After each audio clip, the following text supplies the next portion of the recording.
Hey, and good morning to you, everyone, and happy Friday. Welcome back to Morning Musings. My name is Don K. Preston. I am the president of Preterist Research Institute of Ardmore, Oklahoma. This is our next to last video in our review, response, and refutation of Brock Hollett's book, Debunking Preterism. Now, for the record, Mr. Hollett takes the view, or is actually attacking partial preterism, the view, of men such as Kenneth Gentry, Gary DeMar, etc. But he believes that he is refuting the full preterist view by attacking the partial preterist view. Well, he's simply wrong on that.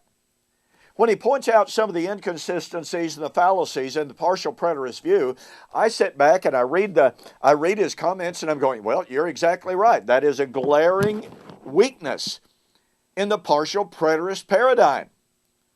Let me give you a for instance of this. On page, had it here a moment ago. Here we are. This is in chapter 10. Page 123, he said, partial preterism requires at least two distinct last trumpets, which signal two distinct comings of Jesus, on two distinct judgment days, at two distinct times of the end, which result in two distinct gatherings of God's elect, two distinct arrivals of God's kingdom, and two distinct dissolutions of two distinct heavens and earths. This double vision transforms the power and plainness of biblical eschatology into a maze of confusion. Well, that last statement there certainly applies to Mr. Hollett and his theology. You will seldom find anything more confused, convoluted, or confusing than his views on the coming of the Lord. He's got a rapture. He's got, he doesn't posit that secret rapture, but he's got temple after temple after temple that he literally invents out of thin air. And so Mr. Hollett's views are just as weak, just as flawed as the partial preterist view. Now, in this video, I want to address something that to me is quite astounding. Chapter 10 is Mr. Hollett's joining of the Olivet Discourse with 1 Thessalonians chapter 4, verses 13 through chapter 5, down to verse 11. Okay? Now, Mr. Hollett says, the statement, Paul's statement, quote, we declare to you by a word from the Lord, requires some consideration of the syntax, unquote.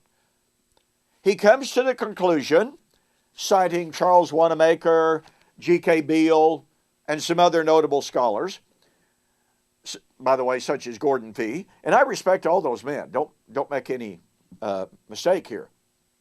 But each one of those men say that in 1 Thessalonians chapter 4, 13 and following, Paul is drawing directly from Jesus' teaching in the Olivet Discourse.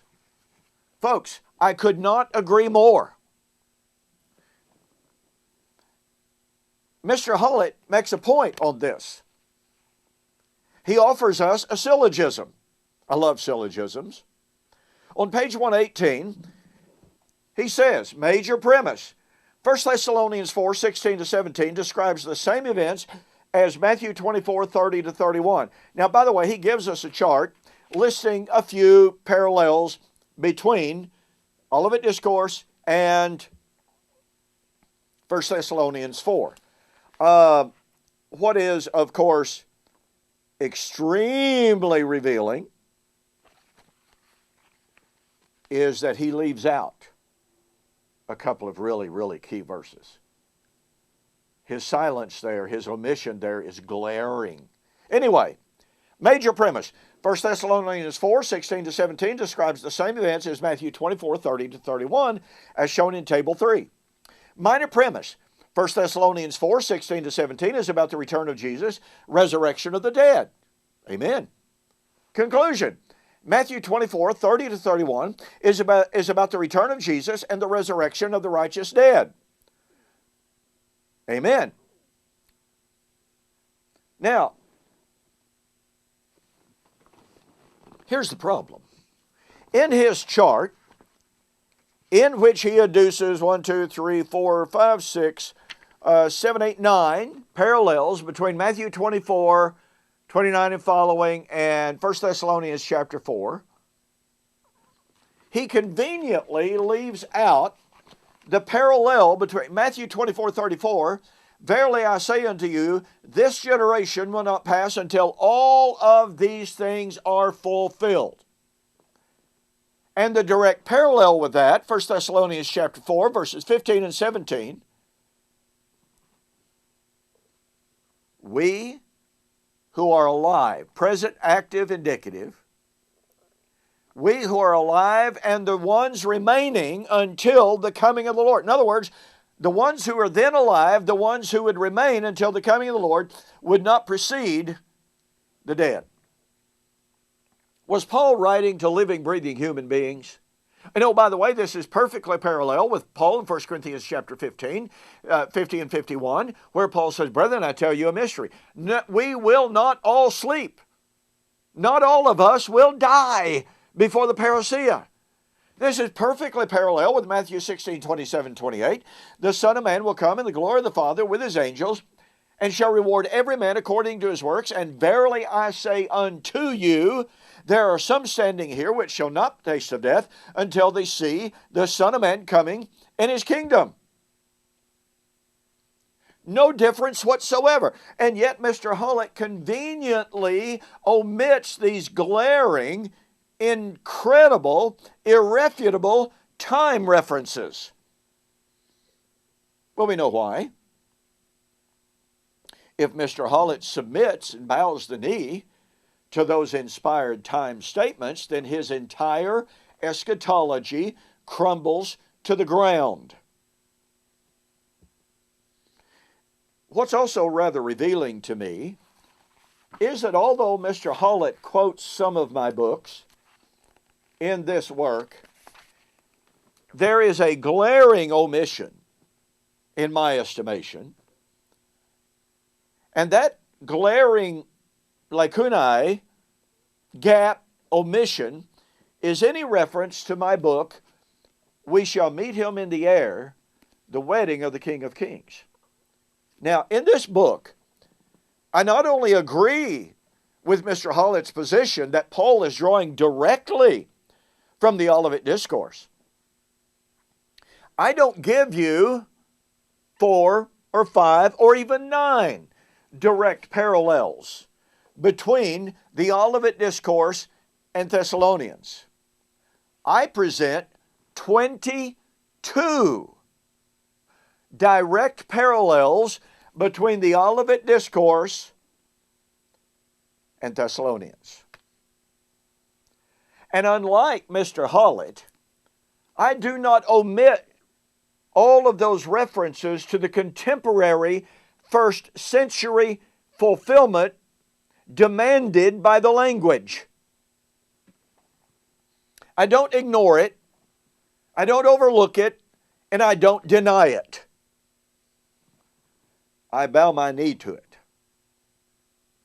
So when Mr. Hollett takes us to 1 Thessalonians chapter 4 and says, this is taken directly from Jesus' teaching in Matthew 24, I fully concur. But again, unlike Mr. Hollett, I don't leave out some of those verses that are in fact the key crux interpretum for understanding those passages. I do not overlook the fact that in Matthew chapter 24, for instance, Jesus cites directly Isaiah 27:13 as the time of the gathering at the time of the sounding of the great trumpet.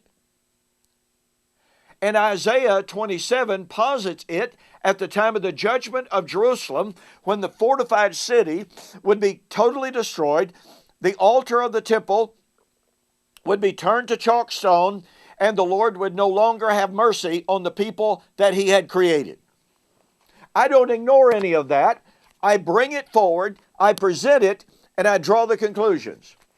And thus, when Mr. Hollett gives us this syllogism, again, it is an accurate syllogism. It presents the truth. 1 Thessalonians 4 describes the same events as Matthew 24, 29 to 31 and 30 and 31. 1 Thessalonians 4, 16 and following is about the return of Christ, pardon me, resurrection of the dead. Conclusion. Therefore, Matthew 24, 30 and 31 is about the return of Jesus and the resurrection of the dead. Amen and amen. But Mr. Hollett, why did you ignore Jesus' emphatic statement that all of those things would be fulfilled in that generation, not some far off, not some distant, not some unknown generation, but verily I say unto you, this generation, that's his generation, not that generation, this generation will by no means pass away until all of these things are fulfilled. Once again, agreeing perfectly with Paul, who said, we who are alive and remain until the parousia. Paul knew and believed and taught his inspired truth that that generation would not die, would not all die out before the parousia. And thus, in reality, Mr. Hollett's attempt to refute preterism backfires on him and completely destroys his own eschatology. Do yourself a favor. Go to my website, donkpreston.com, bibleprophecy.com. Order a copy of my book, We Shall Meet Him in the Air. I tell you what, you're going to be blown away at all of the parallels between the Olivet Discourse and Thessalonians and how powerful the language is that demands a first century fulfillment. It's not vague, it's not ambiguous, it's clear, and it's undeniable. So order the book, send me a note saying you saw the offer on YouTube or Facebook, and I'll refund your shipping. Well, I hope you have an absolutely fantastic weekend. Be safe. Lord willing, I'll see you on Monday.